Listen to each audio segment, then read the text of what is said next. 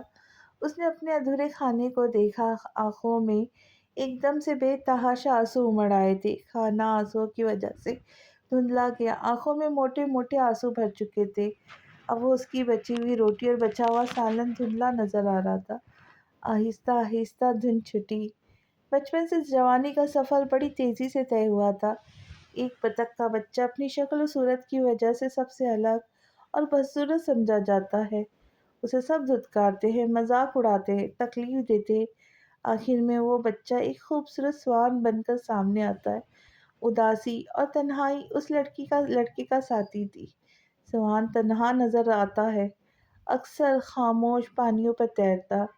اس کی نظر موبائل پر ایک بار پھر سے وال پیپر پہ گئی۔ ایک سوان، تم ایک سوان ہو ارمان ملک۔ کے 9 بج رہے تھے اور اس وقت ڈنر کا ٹائم ہو رہا تھا۔ ایسے میں سربراہی کرسی پر وہی مغرور شخص بیٹھا ہوا تھا جو اس معصوم سے بچے کا باپ تھا۔ ان کے برابر والی کرسی پر وہی خوبصورت سی عورت بیٹھی تھی جو اس دن بیٹھی تھی، اور اس خوبصورت سی لڑکی کا نام شیلا ریاض تھا۔ ان کے برابر والی کرسی پر بیٹھی ہوئی تھی، بڑی نزاکت سے ان کے کھانے کے برتنوں میں کھانا ڈال رہی تھی، پھر بڑی محبت کے ساتھ ان کی آنکھوں میں دیکھتے ہوئے کباب کی ٹرے ان کے قریب کی۔ انہوں نے مسکراتے ہوئے کباب اپنی پلیٹ میں رکھا۔ بچہ خاموشی سے بیٹھے ان دونوں کو دیکھ رہا تھا۔ میں نے یہ ڈنر اس لیے پلان کیا ہے کیونکہ میں چاہتا ہوں کہ تم میرے بیٹے سے کچھ اچھے تعلقات بناؤ۔ آخر مستقبل میں تم دونوں کو ایک ساتھ اکٹھے رہنا، یہ تمہیں بالکل پریشان نہیں کرے گا۔ بہت سلجھا ہوا بچہ ہے، خاموش رہتا ہے۔ سامنے بیٹھی لڑکی نے ایک ذرا سی نظر اس معمولی سے بچے پر ڈالی جو اس کی نظر میں بے حد معمولی تھا۔ دیکھنے کو بچہ بہت ہی خوبصورت تھا لیکن اس عورت کے نزدیک وہ ایک انتہائی معمولی سی چیز تھا جس کی کوئی اہمیت نہیں تھی۔ اہمیت شاید اس گہرے سانولے آدمی کی بھی نہیں تھی جس کے وہ آگے پیچھے آج کل وہ گھوم رہی تھی، اور آگے پیچھے گھومنے کی وجہ صرف اور صرف پیسہ۔ پیسہ بھی کیا خراب شے ہے، کیا کیا کام کروا دیتا ہے، جسے دیکھنے کا بھی دل نہیں چاہتا اس کے ساتھ بھی بیٹھ کر کھانا کھانا پڑتا ہے، صرف اس وجہ سے کہ اس کے پاس پیسہ ہے۔ وہ ایک گہرا سانس لے کے سوچ رہی تھی، تمہارا بوتیک کیسے چل رہا ہے؟ اچانک اس کی مطلب کی بات آئی تو ایک دم پرجوش ہو گئی۔ بہت اچھا چل رہا ہے، کل ہی نیا مال آیا ہے اور نئی ڈیزائن سے کپڑے لوگوں کو بہت پسند آ رہے ہیں۔ چلو یہ تو بہت اچھی بات ہے، انہوں نے مسکرا کر کہا۔ تمہارے مام ڈیڈ کب تک آ جائیں گے امریکہ سے واپس؟ تم نے کہا تھا کہ وہ آنے ہی والے ہیں۔ کھانا ایک دم بے بس ذائقہ ہو گیا۔ لڑکی نے گھبرا کر اس آدمی کو دیکھا۔ وہ بیبی، وہ ابھی نہیں آ رہے، انہیں آنے میں 2 مہینے مزید لگیں گے۔ روٹی توڑتے ہوئے اس آدمی کا ہاتھ اچانک سے رکا اور انہوں نے گردن موڑ کر اپنے برابر میں بیٹھی ہوئی نازک سی لڑکی کو دیکھا۔ 2 مہینے مزید کیوں لگیں گے؟ میں چاہتا ہوں کہ جلد از جلد ہماری شادی ہو جائے۔ میں بھی یہی چاہتی ہوں جان، مگر 2 مہینے اس وجہ سے لگیں گے کیونکہ امریکہ میں اچانک سے کسی رشتہ دار کی ڈیتھ ہو گئی ہے اور میرے مام ڈیڈ ان کی طرف گئے ہیں۔ ظاہر ہے رشتہ داری ہے تو جانا بہت ضروری تھا، اور پھر میرے فادر کی ہیلتھ بھی تھوڑی سی ڈسٹرب ہے، وہ جیسے ہی بہتر ہوتے پھر ہی آئیں گے۔ چلو ٹھیک ہے، تم میری طرف سے بھی پوچھ لینا۔ تمہارے پاس مام ڈیڈ کا نمبر ہے؟ اگر تم خود ان کو کال کر کے پوچھو گے تو انہیں بہت اچھا لگے گا، وہ نزاکت سے کہہ رہی تھی۔ وہ مسکرائے، ٹھیک ہے میں پوچھ لوں گا۔ وہ دونوں کھانا کھانے اور باتوں میں اس قدر مصروف تھے کہ اس معصوم سے بچے کی طرف کسی کی توجہ ہی نہیں گئی۔ لڑکی نے 1-2 بار دیکھا پھر نظر پھیر لی۔ بھاڑ میں جائے، اس نے دل میں سوچا اور دوبارہ سے کھانے لگی۔ اس بچے نے اپنی پلیٹ میں کھانا نکالا بھی نہیں تھا، اور اگر نکالا بھی تھا تو کسی کو پرواہ نہیں تھی، کوئی پوچھنے والا نہیں تھا۔ ظاہر ہے خوبصورت آگے ایک کمزور مت ویسے بھی اندھا بہرا اور گونگا ہو جاتا ہے۔ ایک اندھے بہرے اور گونگے وہ بھی تھے۔ ملازم نے سامان رکھتے ہوئے اس کی پلیٹ کو دیکھا جو کہ بالکل خالی تھی، پھر ایک نظر گھور کر بچے کی شکل کو دیکھا۔ بچہ اسے دیکھ کے ڈر گیا تھا۔ اس نے اسے ایک بار پھر گھورا، پھر پلیٹ کو، اور کہا خود سے کھانا نکال لو، لیکن وہ اس کی بات نہیں سن رہا تھا۔ وہ اپنے باپ کو دیکھ رہا تھا جو ایک عورت سے بات کرنے میں مسلسل مصروف تھا، اور ایک نظر بھی اس بچے پر نہیں ڈالی تھی۔ وہ منتظر تھا وہ بھی اس سے بات کریں گے، لیکن وہاں ایسا کچھ نہیں تھا اس کو اہمیت دینے والا۔ وہاں کوئی نہیں تھا۔ اس کی باپ کی نظروں سے بچ کر ملازم نے زور سے اس کا کندھا کھینچا، پھر خود ہی جلدی جلدی اس کی پلیٹ کے اندر کھانا بھرنے لگا۔ ایک سخت نظر اس پر ڈالی، آنکھوں ہی آنکھوں میں، جیسے کہہ رہا لو ٹھوس لو، اور پھر ایک اور سخت نظر ڈال کر وہاں سے چلا گیا۔ اس کے باپ کے نوکر ہے جو ہم اس کی پلیٹ میں کھانا بھی ہم ہی ڈال کے دیں گے، بیوقوف کہیں کا۔ ملازم نے کچن میں آ کر بڑبڑاہٹ کی۔ ویسے نوکر تو اس کے باپ کے ہے ہی ہم۔ ایک عورت جو برتن دھو رہی تھی فوراً بولی، ارے بھاڑ میں جائے یہ بچہ، جب اس کے اپنے باپ کو کوئی پرواہ نہیں تو پھر مجھے کیا ضرورت پڑی ہے؟ کھانا کھاتا ہے کھائے، نہیں کھائے تو بھوکا رہے، مجھے کیا؟ بدنصیب بچہ ہے، بچپن سے یہی حال ہے اس کا۔ باپ نے تو کبھی پوچھا ہی نہیں اس کو، نہ ہی کبھی پیار سے دیکھا، کم از کم میں نے تو نہیں دیکھا۔ وہ پانی کی بوتلیں بھر کر فریز میں رکھ رہا تھا اور مسلسل بڑبڑا رہا تھا۔ معصوم سے بچے نے ایک نظر اپنی پلیٹ کو دیکھا، پھر اپنے باپ کو، اور اس کے برابر میں بیٹھی ہوئی اس عورت کو جو شاید چند دنوں کے بعد یا چند مہینوں کے بعد اس کے ماں کے درجے پر فائز ہونے والی تھی۔ وہ عورت جسے اس بچے سے کسی قسم کا کوئی لگاؤ، کوئی غرض کچھ نہ تھا۔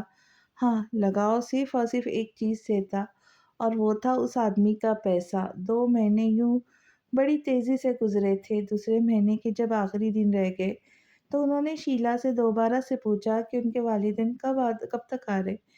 وہ فوراً بولی، اگلے ہفتے۔ وہ بھی خوش ہو گئے کہ اب وہ شادی کی بات کریں گے۔ اس عورت نے ان سے بے تحاشا پیسہ کھایا تھا، بے تحاشا۔ 10 لاکھ تو وہ اس کے بوتیک میں لگا چکے تھے، اور پھر ہر ہفتے کچھ نہ کچھ، کسی نہ کسی وجہ سے وہ ان سے پیسے لیتی تھی۔ اس کے علاوہ اس عورت کی شاپنگ، اس کے گفٹس کی تو ایک الگ ہی لسٹ تھی۔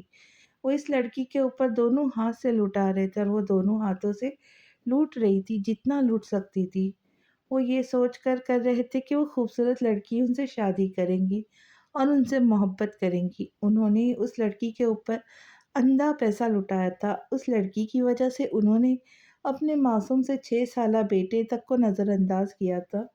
وہ بچہ تو ان کے لیے اہمیت رکھتا ہی نہیں تھا، وہ بس ان کے ساتھ کسی وجہ سے رہ رہا تھا۔ جتنا زہر وہ لڑکی اس بچے کی طرف سے اس مرد کے دل میں گھول رہی تھی وہ بہت خطرناک نوعیت کا تھا۔ ایسا زہر جو ہر رشتوں کو آہستہ آہستہ مار رہا تھا، ختم کر رہا تھا۔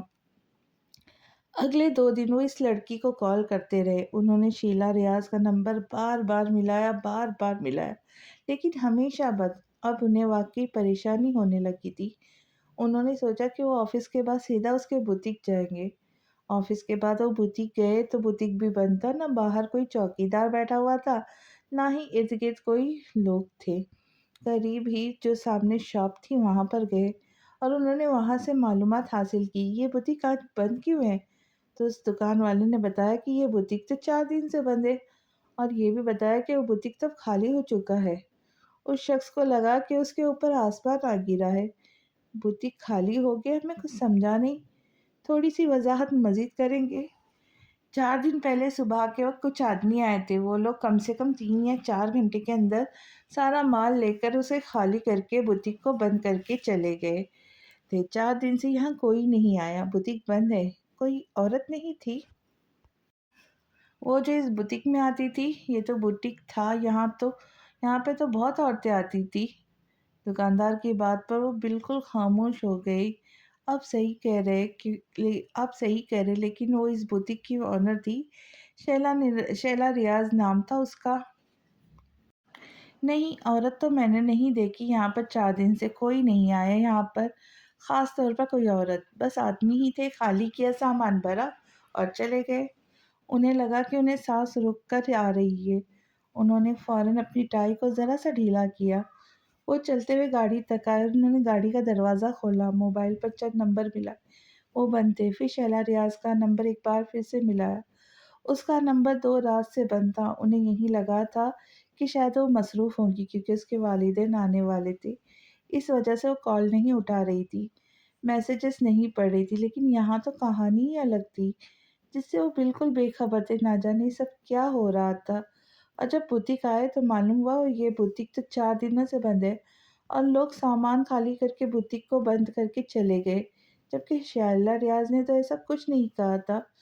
انہوں نے وہ 2 نمبر ڈائل کیے جو کہ شیلا نے اپنے ماں باپ کو دیے تھے۔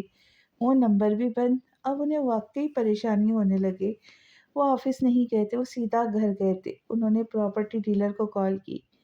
کیا تمہاری شیلا سے کوئی بات ہوئی ہے ان دنوں بوتیک کو بیچنے کے حوالے سے؟ نہیں، میری تو ان سے کوئی بات نہیں ہوئی۔ بس تبھی ان سے بات ہوئی تھی جب آپ نے بوتیک خرید کر ان کے نام کیا تھا۔ میری بات دھیان سے سنو، کیا تمہارے پاس شیلا یا اس کا کوئی شناختی کارڈ، کوئی دوسرا نمبر موجود ہے تو مجھے فوراً دو۔ نہیں، میرے پاس تو کچھ نہیں ہے۔ اور شناختی کارڈ تو آپ نے اپنا دیا تھا نا؟ انہوں نے اپنا سر زور سے مسلا۔ اور تمام پیپرز بھی بوتیک کے آپ کے پاس ہی ہے، میرے پاس کچھ نہیں۔ کیوں، کیا ہوا؟ سب ٹھیک تو ہے نا؟ ہاں، سب ٹھیک ہے۔ وہ بس اس کا بوتیک 4 دن سے بند تھا تو میں نے سوچا کہ میں ایک بار تم سے پوچھ لوں کہ تمہاری کوئی بات ہوئی ہے، اگر وہ اپنا بوتیک کہیں اور کھولنا چاہتی ہے یا بیچنا چاہتی ہے تو۔ نہیں، میری تو کوئی بات نہیں ہوئی اس طرح کی، اور آپ نے تمام پیپرز اپنے نام پر بنوائے تھے اور پھر ہماری بات ختم ہو گئی تھی۔ انہیں فوراً یاد آیا کہ انہوں نے وہ مکمل فائل شیلا ریاض کے ہاتھ میں تھما دی تھی۔ اب ان کے پاس کچھ بھی نہیں تھا، کوئی ثبوت نہیں تھا۔ انہوں نے فوراً فون بند کر دیا۔ انہیں یاد آیا شیلا کے گھر کا ایڈریس۔ وہ فوراً سے اپنی گاڑی لے کر شیلا کے گھر کے ایڈریس پہ گئے۔ گھر بند تھا۔ انہیں واقعی پریشانی ہونے لگی۔ نہ جانے یہ سب کچھ کیا چل رہا تھا۔ نمبر بند، بوتیک بند، گھر بند، ماں باپ کے دونوں نمبر بند، یہ سب کچھ کیا ہو رہا تھا؟ انہیں کچھ سمجھ نہیں آ رہا تھا۔ وہ چند لمحے وہیں کھڑے رہے، پھر انہوں نے فلیٹ کے پاس سے کسی کو گزرتے ہوئے دیکھا۔ السلام علیکم، کیسے ہیں؟ کیا آپ میری تھوڑی سی مدد کر سکتے ہیں؟ وہ سامنے کھڑے آدمی سے پوچھ رہے تھے۔ جی جی، وعلیکم السلام صاحب، کیسے ہیں آپ؟ میں آپ کی کیا بالکل مدد کروں گا۔ دراصل بات یہ ہے کہ یہاں پر ایک لڑکی رہتی تھی، شیلا ریاض، اور اس کی فیملی، لیکن اس کے ماں باپ امریکہ گئے تھے کچھ مہینوں کے لیے۔ کیا آپ مجھے بتا سکتے ہیں وہ کہاں ہے؟ معاف کیجیے گا لیکن یہاں پر شیلا ریاض نام کی تو کوئی لڑکی رہتی ہی نہیں۔ یہ فلیٹ جس کا ہے وہ لوگ تو دبئی میں رہتے ہیں، اور یہ فلیٹ ایک عورت کا ہے جس کا نام رافیہ ہے۔ اس کے 2 بیٹے ہیں لیکن اب وہ دونوں دبئی میں ہوتے، اور انہوں نے اپنی ماں کو بھی وہاں بلا لیا ہے۔ اور مزید آپ کو میں یہ بتاتا چلوں کہ یہ فلیٹ کچھ ہفتے پہلے بک چکا ہے کیونکہ اب اس فیملی کو مستقل وہیں پر رہنا، وہ یہاں نہیں آئیں گے۔ اور اس شخص کو لگا کہ اس کے پیروں کے نیچے سے زمین واقعی نکل گئی ہے۔ آپ کا بہت شکریہ، وہ بہت دیر کے بعد بولے۔ کیا آپ نے کبھی بھی اس فلیٹ میں کسی شیلا ریاض نامی لڑکی کو نہیں دیکھا؟ انہوں نے ٹوٹے ہوئے دل کے ساتھ ایک بار پھر پوچھا۔ جی نہیں۔ انہیں یاد تھا کہ وہ 2 بار اسے اس بلڈنگ میں چھوڑنے کے لیے آئے تھے، لیکن انہیں یہ بھی یاد کیا کہ وہ دونوں بار ہی فلیٹ لفٹ کے پاس کھڑے تھے۔ وہ لفٹ سے آگے نہیں آئے تھے، اور فلیٹ آگے جا کر لفٹ کے لیے وہ الٹے ہاتھ پر تھی، جو کہ لفٹ سے نظر نہیں آتا تھا۔ فلیٹ نمبر 35 بتاتی تھی وہ، لیکن فلیٹ نمبر 35 پر وہ رہتی ہی نہیں تھی۔ وہ تو یہاں کبھی آئی ہی نہیں تھی۔ وہاں کی 35 فلیٹس اچھے اور صاف ستھرے تھے، لیکن اتنے بھی کوئی ہائی فائی نہیں تھے کہ وہاں پر سیکیورٹی کا سسٹم بہت مضبوط ہو یا نیچے کسی قسم کا کوئی چوکیدار بیٹھا ہو جس سے وہ شیلا ریاض کے بارے میں معلومات لے رہ سکے۔ ہر راستہ بند ہوتا جا رہا تھا، یعنی وہ اسے بیوقوف بنا رہی تھی، وہ بھی بہت خوبصورتی سے۔ وہ اپنی گاڑی لے کر فوراً وہاں سے نکلے۔ ایک بار پھر بوتیک کا چکر لگایا، بوتیک بند۔ پراپرٹی ڈیلر سے بات کی، پراپرٹی ڈیلر کو کچھ نہیں معلوم۔ وہ تمام مہنگے مہنگے گفٹس، وہ تمام پیسے، بوتیک پر لگایا ہوا پیسہ، پراپرٹی کے کاغذات بھی، 2 نمبر کا اچانک بند ہو جانا، یہ تمام چیزیں اس شخص کی سانسوں کو تیزی سے روک رہی تھی۔ وہ ڈرائیو کرتے ہوئے گھر آئے۔